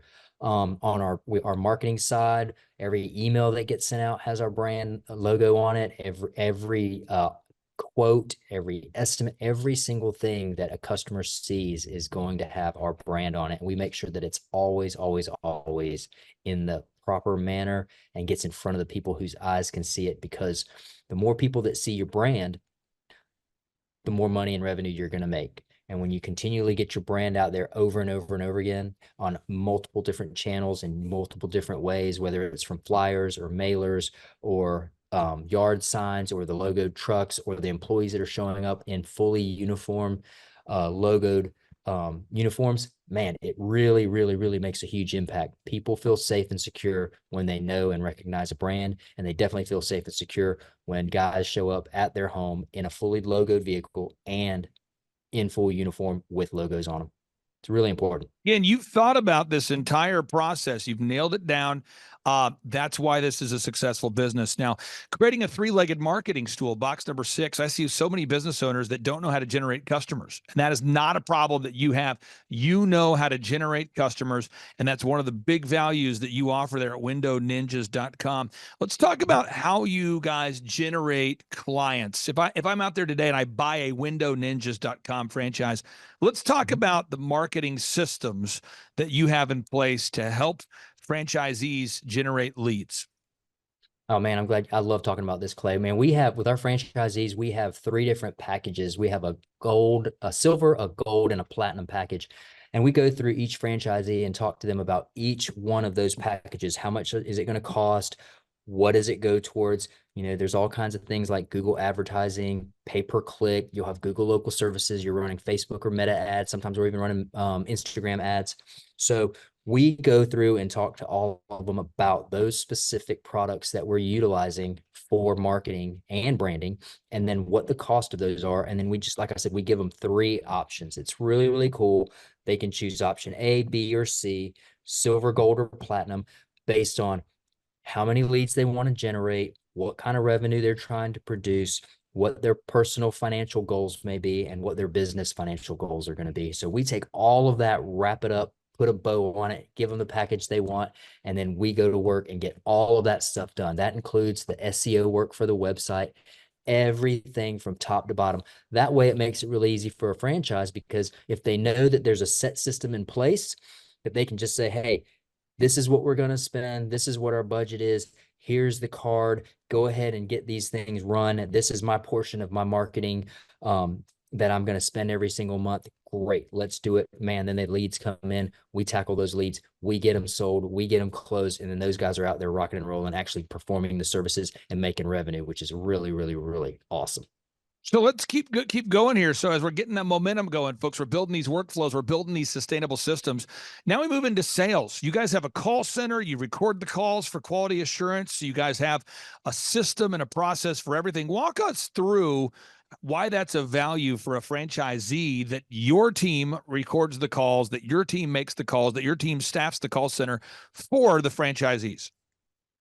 Well, for the franchisees, it gives them the time freedom and financial freedom. So in the early stages, most of our franchisees are actually physically doing the work. They're building up their clientele. They're teaching new employees how to actually perform the services, and they just don't have time to answer that phone because it rings so often. Or a lot of customers today, Clay, are actually sending in service requests online. A lot of customers don't want to talk about it on the phone. They just want to type in their computer, hey, I wanted to schedule on this date. They send it right over. And the cool thing about our call center is that we handle all of that for you. Yeah, it is part of their fees that they pay, but it is so much more cost effective and efficient for us to provide that service to our franchisees, because we're able to get on the phone with the client immediately, because we always answer our phones live. Whereas if a service technician or one of the new franchisees, if he's out there trying to train one of his guys, or maybe he's talking to a potential client, he's not going to be able to answer that call. And it costs a lot of money to have an employee sit in an office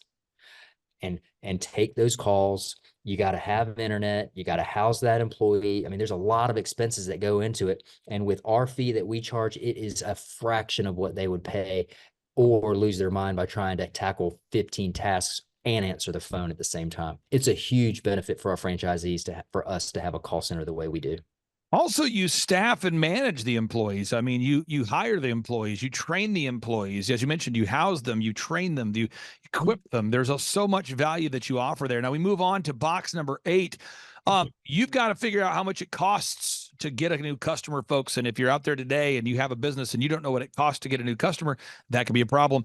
In the case of Window Ninjas, they have a system for that. Box number 9, you've got systems and processes for everything. Everything is a checklist. Everything is a system. Everything's written down. Everything's recorded. Everything's documented. Talk to the listeners out there about the importance of having documented systems and processes. Man, if you have ever run a business without documented systems and processes, you are definitely not experiencing, or you're really not living if you haven't ever gone through that. And I have gone for that. Before we met with you, Clay, we were doing that exact thing. We had all these things in our head. We kind of knew what was going on, but there was always a problem. And once we got to where we started like literally writing everything out, doing the checklist, making sure everybody knew how to do them, making sure that there's processes for every single thing that we do, from answering the phone to cleaning a window to pressure washing a house to installing holiday lights or cleaning out a gutter. Man, once we did all that and then started utilizing those checklists in conjunction with training our employees and teaching them how their specific job was or is supposed to be done, and they're using those checklists and they're understanding what the process is, and they understand that, hey, this is what the whole system looks like and how you're just one cog in this wheel, and it's super important. Man, when we did that, it was a game changer. I mean, it really, really, really increased revenue, increased efficiency, and it took a load off of my shoulders and my manager's shoulders, because we just weren't running around anymore with our hair on fire. A lot of the frustrations just simply went away, all by making sure that everything was systemized, documented, and implemented.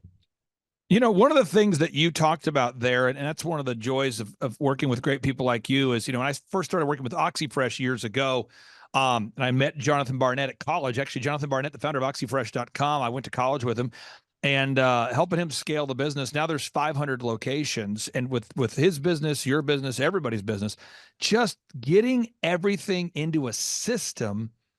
And not just a system, but a system that works. You're not documenting theories, you're documenting the proven plan. I mean, this allows you to stop throwing gutter balls. I mean, this is like bumper bowling for business at that point. Could you talk to anybody out there that maybe hasn't taken the time to build the systems and to build a turnkey business model? Again, just for anybody out there that's hearing these words for the first time, because I mean, that's what we talk about, and you're a living example of what it's like to systemize everything. What's it like, you know, like before we met, where there's not a turnkey marketing system in place, and you're out there, you know, trying new things and trying new mailers and new advertisements and new billboard concepts and new auto wrap ideas and new call scripts and new systems for everything. What's it like when nothing is documented and the proven processes aren't all in one place? It's just mind numbing, man. It makes you where you don't want to come to work every day. It's really, it gets hard. And the more you scale and the larger you get and the more trucks you have and the more employees you bring on, you really want everybody working on the same team, doing this, just basically moving in the same direction, right? We're going to row our boat down the stream, but we always want to go in the right direction, right? We don't want to go upstream. We want to go downstream. Okay. But man, it's important by having those things, because otherwise, when you don't have them, then you've got haphazard training. Everybody doesn't understand what this guy's doing, because this guy's not doing it the way that they were taught, because somebody didn't have the system to teach this person the proper way. But like I said, Clay, when you get all that stuff done and written out and implemented and placed somewhere where new employees can come in and you can say, hey, step one, this is what we do to do this. Step two, this is how we do this, and just keep going through. It makes a great experience for the employee when they're trying to learn. They learn faster, they master faster. And then the customer service experience for the person who's actually purchasing our services, man, they have a great experience, because it's always the same. The way we answer our phone calls are always the same. Every single one of our employees knows how to answer the phone properly. Okay.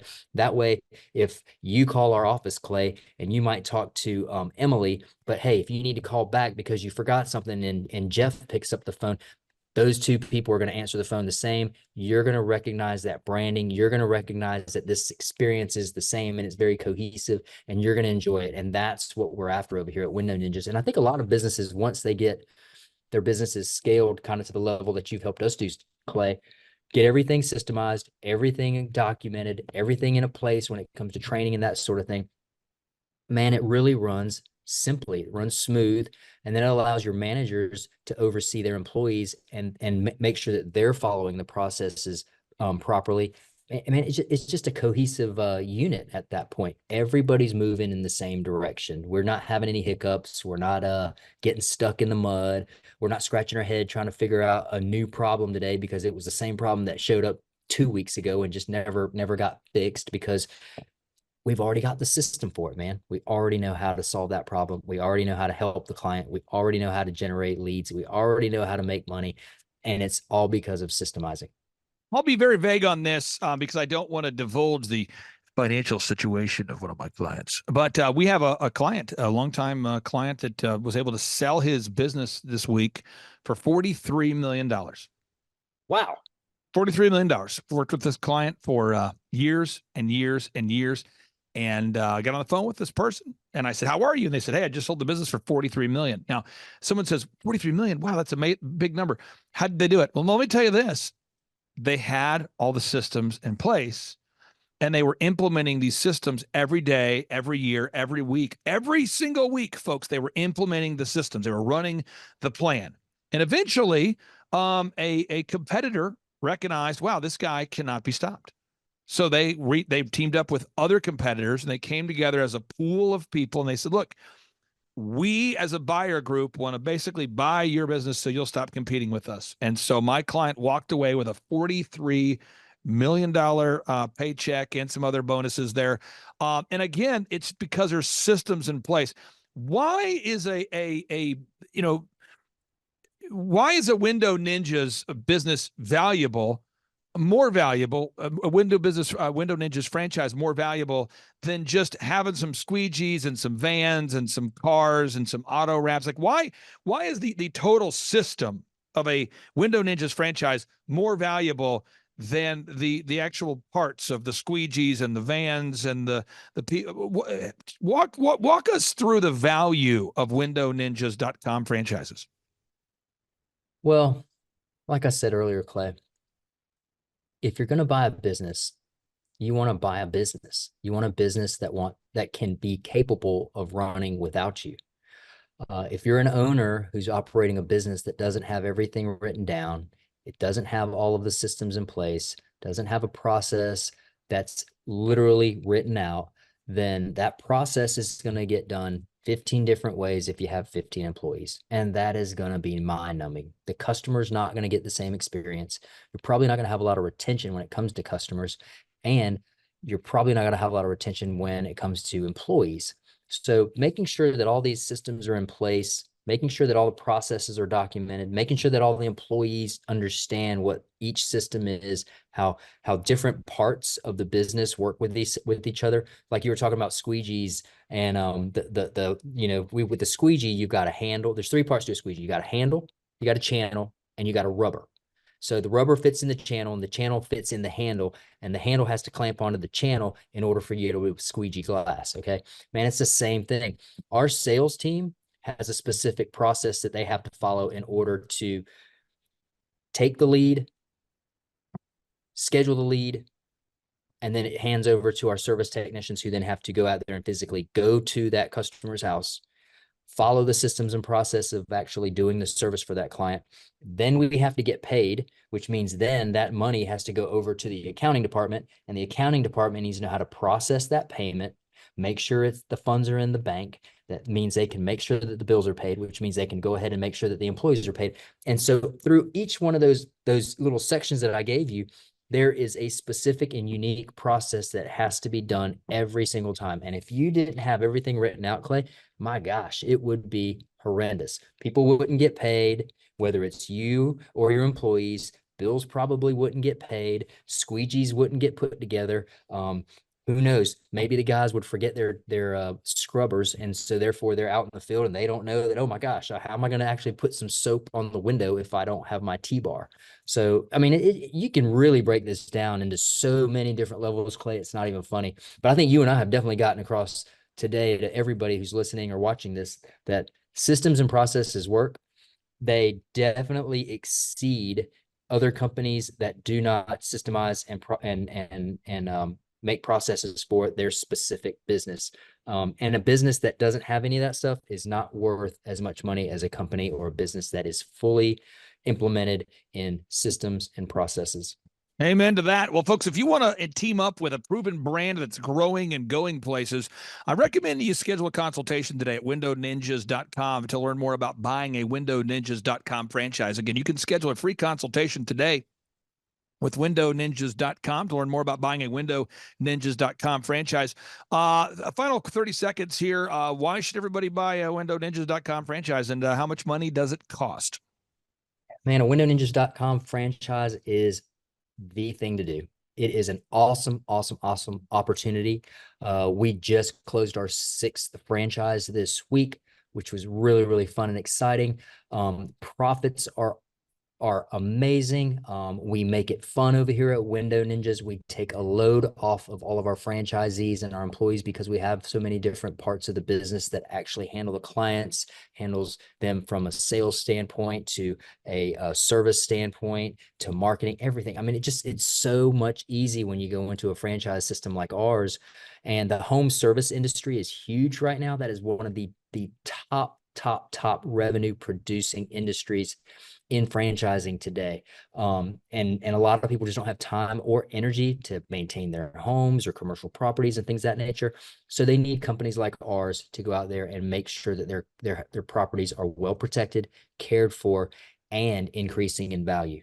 And so, Clay, that's one of the main reasons why I always talk to people about this particular business, is that we're in a great industry and we have a great service that we offer, and we definitely have a service that our clients enjoy and use over and over and over again throughout the year. So anybody interested in purchasing a windowninjas.com franchise, by all means, reach out to us.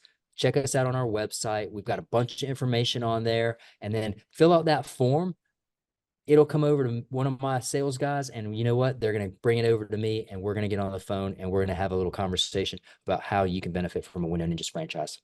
Gabe Salinas, thank you so much for joining us today and sharing your wisdom with us. Again, that's windowninjas.com. Gabe's been a longtime client. It's been an honor to serve him, and it's fun to watch this business grow and to continue to expand all across the country by offering tremendous value to customers and to franchise owners alike. Again, that's windowninjas.com. Gabe, take care. Have a great day, sir. Thanks. You too, Clay. Thanks for having me. I'm Jerry from Jerry's Landscape. We do irrigation, tree removal, landscaping. We pretty much do it all. You know, I can landscape the heck out of a property. That's never really been a problem for me. It's gotta go. I've had a tough time with accounting, with my bookkeeping, but then I came up with this amazing system that has really been a game changer for me. This side of the dash here, this is all the invoices. This side of the dash is gonna be expenses. Then I've got any miscellaneous receipts or anything like that goes in the back seat. Then of course anything tax related, you know, I don't even know what half that stuff is, but anything from ERS, that's going to go right here on the passenger side floorboard. I've even got a place for customer complaints. right out here. I'm kidding. Actually, it's not really the best to even open the windows at all. Blow everything around. Is it a perfect system? No. I can't use the defrost in my truck, which sucks. You know, having passengers, that doesn't always work out so well. But it's a small price to pay. We're meticulous. Every transaction matters, period. Okay? I mean, the system, that's what I love about it. It's virtually foolproof. Well,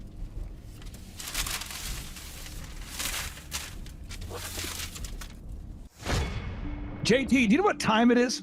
4:10. It's Tebow time in Tulsa, Jerusalem, baby.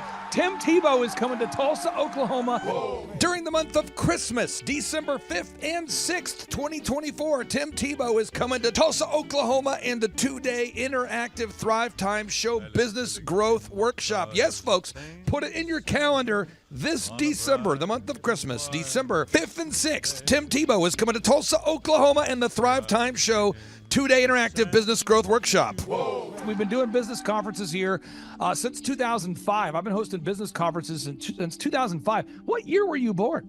1995. Dude, I've been hosting business conferences since you were 10 years old. And a lot of people, you know, have followed Tim Tebow's football career on the field and off the field. And off the field, the guy's been just as successful as he has been on the field. Now, the big question is, JT, how does he do it? Well, they're going to have to come and find out because I don't know. Well, I'm just saying, Tebow is going to teach us how he organizes his day, how he organizes his life, how he's proactive with his faith, his family, his finances. He's going to walk us through his mindset that he brings into the gym, into business. It is going to be a blasty blast in Tulsa, Jerusalem. Folks, I'm telling you, if you want to learn branding, you want to learn marketing, you want to learn search engine optimization, you want to learn social media marketing, that's what we teach at the Thrivetime Show 2-day interactive workshop. If you want to learn accounting, you want to learn sales systems, you want to learn how to build a linear workflow, you want to learn how to franchise your business, that is what we teach at the 2-day interactive Thrivetime Show business workshop. You know, over the years, we've had the opportunity to feature Michael Levine, the PR consultant of choice for Nike, for Prince, for Michael Jackson. We've had the top PR consultant in the history of the planet has spoken at the Thrivetime Show workshops. We've had Jill Donovan, the founder of RusticCuff.com, a company that creates apparel worn by celebrities all throughout the world. Jill Donovan, the founder of RusticCuff.com, has spoken at the 2-day interactive Thrivetime Show business workshops. We have the man who's responsible for turning around Harley Davidson, a man by the name of Ken Schmidt. He has spoken at the Thrivetime Show 2-day interactive business workshops. Folks, I'm telling you, these events are going to teach you what you need to know to start and grow a successful business. And the way we price the events, the way we do these events, is you can pay $250 for a ticket or whatever price that you can afford. What? Yes, we've designed these events to be affordable for you, and we want to see you live and in person at the 2-day interactive December 5th and 6th Thrivetime Show business workshop. Everything that you need to succeed will be taught at the 2-day interactive Thrivetime Show business workshop, December 5th and 6th in Tulsa, Oklahoma. And the way we do these events is we teach for 30 minutes, and then we open it up for a question and answer session so that wonderful people like you can have your questions answered. Yes, we teach for 30 minutes, and then we open it up for a 15-minute question and answer session. It's interactive. It's 2 days. It's in Tulsa, Oklahoma. We've been doing these events since 2005, and I'm telling you, folks, it's going to blow your mind. Yes, ladies and gentlemen, the Thrivetime Show 2-day interactive business workshop is America's highest rated and most reviewed business workshop. See the thousands of video testimonials from real people just like you who've been able to build multi-million-dollar companies. Watch those testimonials today at thrivetimeshow.com. Simply by clicking on the testimonials button right there at thrivetimeshow.com, you're going to see thousands of people just like you who've been able to go from just surviving to thriving. Whoa. Each and every day, we're going to add more and more speakers to this all-star lineup, but I encourage everybody out there today, get those tickets today. Go to thrivetimeshow.com. Again, that's thrivetimeshow.com. And some people might be saying, well, how do I do it? What do I do? How does it work? You just go to thrivetimeshow.com. Let's go there now. We're feeling the flow. We're going to thrivetimeshow.com. Again, you just go to thrivetimeshow.com. You click on the business conferences button, and you click on the request tickets button right there. The way I do our conferences is we tell people it's $250 to get a ticket. Yep. Or whatever price that you can afford. And the reason why I do that is I grew up without money. JT, you're in the process of building a super successful company. Did you start out with $1 million in the bank account? No, I did not. Nope, did not get any loans, nothing like that. Did not get an inheritance from parents or anything like that. I had to work for it, and I'm super grateful. I came to a business conference. That's actually how I met you, met Peter Taunton. I met all these people. So if you're out there today and you want to come to our workshop, again, you just got to go to thrivetimeshow.com. You might say, well, who's speaking? We already covered that. You might say, where's it going to be? It's going to be in Tulsa, Jerusalem, Oklahoma. And someone says, Tulsa, Jerusalem. I'm really trying to rebrand Tulsa as Tulsa, Jerusalem, sort of like the Jerusalem of America. But if you type in Thrivetime Show and Jinx, you can get a sneak peek or a look at our office facility. This is what it looks like. This is where you're headed. It's going to be a blasty blast. You can look inside, see the facility. We're going to have hundreds of entrepreneurs here. It is going to be packed. Now, for this particular event, folks, the seating is always limited because my facility isn't a limitless convention center. You're coming to my actual home office, and so it's going to be packed. You're going to come. I'm talking to you. You can just get your tickets right now at thrivetimeshow.com. And again, You can name your price. We tell people it's $250 or whatever price you can afford. And we do have some select VIP tickets, which gives you an access to meet some of the speakers and those sorts of things. And those tickets are $500. It's a 2-day interactive business workshop, over 20 hours of business training. We're going to give you a copy of my newest book, The Millionaire's Guide to Becoming Sustainably Rich. You're going to leave with a workbook. You're going to leave with everything you need to know to start and grow a super successful company. It's practical, it's actionable, and it's Tebow time right here in Tulsa, Jerusalem. Get those tickets today at thrivetimeshow.com. Again, that's thrivetimeshow.com.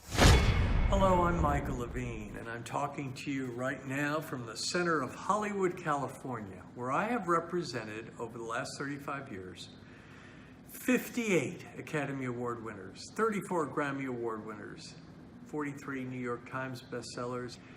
I've represented a lot of major stars, and I've worked with a lot of major companies. And I think I've learned a few things about what makes them work and what makes them not work. Now, why would a man living in Hollywood, California, in the beautiful sunny weather of LA, come to Tulsa? Because last year I did it, and it was damn exciting. Clay Clark has put together an exceptional presentation, really life-changing, and I'm looking forward to seeing you then. I'm Michael Levine. I'll see you in Tulsa. Thrivetime Show 2-day interactive business workshops are the world's highest rated and most reviewed business workshops because we teach you what you need to know to grow. You can learn the proven 13-point business systems that Dr. Zellner and I have used over and over to start and grow successful companies. I mean, we get into the specifics steps on what you need to do to optimize your website. We're going to teach you how to fix your conversion rate. We're going to teach you how to do a social media marketing campaign that works. How do you raise capital? How do you get a small business loan? We teach you everything you need to know here during a 2-day, 15-hour workshop. It's all here for you. You work every day in your business, but for 2 days you can escape and work on your business and build these proven systems so now you can have a successful company that will produce both the time freedom and the financial freedom that you deserve. You're going to leave energized, motivated, but you're also going to leave empowered. The reason why I've built these workshops is because as an entrepreneur, I always wish that I had this. And because there wasn't anything like this, I would go to these motivational seminars, no money down, real estate, Ponzi scheme, get motivated seminars, and they would never teach me anything. It was like you went there and you paid for the big chocolate Easter bunny, but inside of it, it was a hollow nothingness. And I wanted the knowledge, and they're like, oh, but we'll teach you the knowledge after our next workshop. And the great thing is we have nothing to upsell. At every workshop, we teach you what you need to know. There's no one in the back of the room trying to sell you some next big get-rich-quick, walk-on-hot coals product. It's literally, we teach you the brass tacks, the specific stuff that you need to know to learn how to start and grow a business. And I encourage you to not believe what I'm saying, and I want you to Google the Z66 auto auction. I want you to Google elephant in the room. Look at Robert Zellner and Associates. Look them up and say, are they successful because they're geniuses, or are they successful because they have a proven system? When you do that research, you will discover that the same systems that we use in our own business can be used in your business. Come to Tulsa, book a ticket, and I guarantee you it's going to be the best business workshop ever, and we'll even give you your money back if you don't love it. We've built this facility for you, and we're excited to see you. And now you may be thinking, what does it actually cost to attend an in-person 2-day interactive Thrivetime Show business workshop?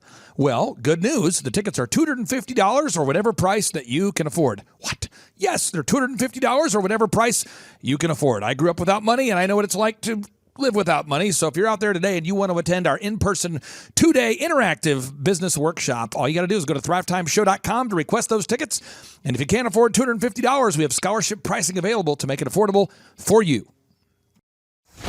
I learned at the Academy, Kings Point in New York. Acta non verba. Watch what a person does, not what they say. Whoa. Good morning, good morning, good morning. Robert Kiyosaki, the Rich Dad Radio Show. Today I'm broadcasting from Phoenix, Arizona, not Scottsdale, Arizona. They're close, but they're completely different worlds. And we have a special guest today. Definition of intelligence is if you agree with me, you're intelligent. And so this gentleman is very intelligent. I've done his show before also. but very seldom do you find somebody who lines up on all counts. And it's a Mr. Clay Clark. He's a friend of a good friend, Eric Trump. But we're also talking about money, bricks, and how screwed up the world can get in a few and a half hour. So Clay Clark is a very intelligent man, and there's so many ways we could take this thing. But I thought, since you and Eric are close, Trump, what were you saying about what Trump can't, what Donald, who's my age, and I can say or cannot say? Well, I have to, first of all, I have to honor you, sir. I want to show you what I did to one of your books here. There's a guy by the name of Jeremy Thorne, who was my boss at the time. I was 19 years old, working at Faith Highway. I had a job at Applebee's, Target, and DirecTV. And he said, have you read this book, Rich Dad, Poor Dad? And I said, no. And my father, may he rest in peace, he didn't know these financial principles. So I started reading all of your books and really devouring your books. And I went from being an employee to self-employed, to the business owner, to the investor. And I owe a lot of that to you. And I just wanted to take a moment to tell you, thank you so much for allowing me to achieve success. And then I'll tell you all about Eric Trump. But I just want to tell you, thank you, sir, for changing my life. But not only that, Clay, thank you, but you become an influencer. More than anything else, you've evolved into an influencer where your word has more and more power. So that's why I congratulate you on becoming. Because as you know, there's a lot of fake influencers out there too, or bad influencers. Yeah. So anyway, I'm glad you and I agree so much, and thanks for reading my books. Yeah. That's the greatest thrill for me today. Not a thrill, but recognition is when people, young men especially, come up and say, I read your book, changed my life. I'm doing this, I'm doing this, I'm doing this. I learned at the Academy, Kings Point in New York, acta non verba. Watch what a person does, not what they say. Whoa.